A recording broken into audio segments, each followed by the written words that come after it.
Hello, hello, hello. So, what is the ultimate meaning and purpose in life?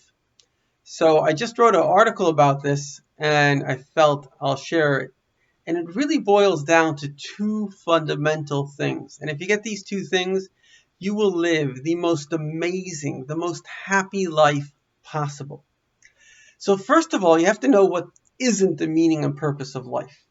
Now, for all of human history, in the present moment, it's always difficult to discern, but they say hindsight is 2020. So always look at the past and then you can tell because it's easy to see in the past. Obviously, all the people that were transfixed, whether it was drugs or whether it was sex or whether it was fame, they're dead. None of that actually mattered. But the people that led purposeful lives, lives of giving, of love, those basically our souls live forever and they will always be proud and be rewarded in heaven for what they did. So, I mean, it's a big, much deeper subject, but I just want to focus on that point. So the present is no different to the past. You see, people often they go after these things either because they're like in pain and it's like a quick fix, or because the general society basically has become debased. It's not led by good leaders, and so these become kind of the leaders themselves are just those kind of people, and it becomes like the thought process of what people see. But of course, the ultimate meaning and purpose of life is summed up in two things. The first thing is I am created to serve my creator. It's just that simple. Every single thing that exists is a creation of God. And everything has a purpose in the generality of existence itself. And so you have a unique and special purpose. Now, it took me a very long time to find what is my unique and special purpose. Now, so there's the general fact that I'm a Jew, and as a Jew, I'm obligated by God to keep the 613 commandments. That's quite straightforward. If you're a Gentile, you have 7 Noahide laws. But as a person, as an individual, what is my unique role? What is my gift? So it took me a very long time, and I've discovered that I do have a gift. In fact, if I may be so bold to say, as a very wise rabbi told me, he said that in this one area, I may be kind of like the best in the world at what I do, which is basically taking Jewish mysticism and putting it into quotes.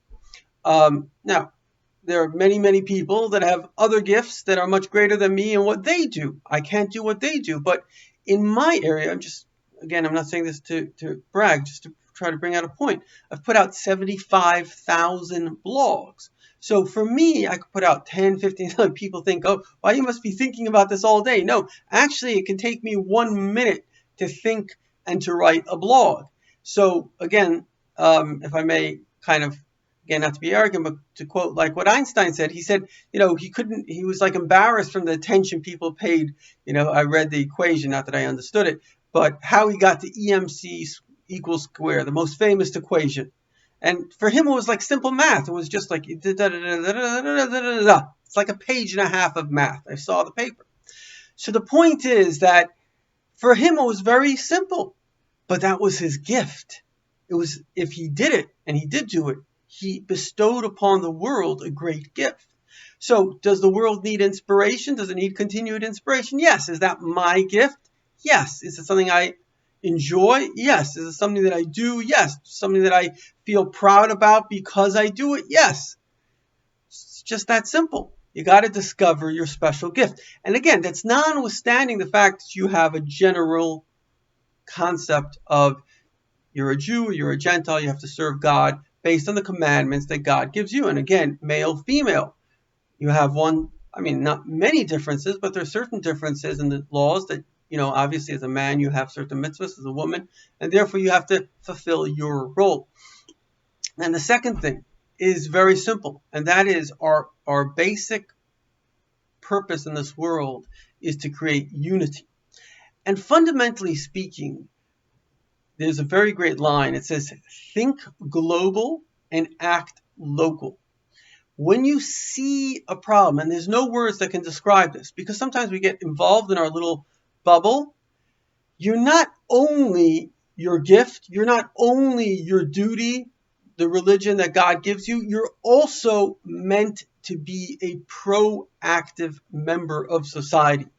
And what that practically means is when you see an issue that needs to be resolved, particularly if you can. I'm going to give you an example. I met this lady once. She was the head of a community organization.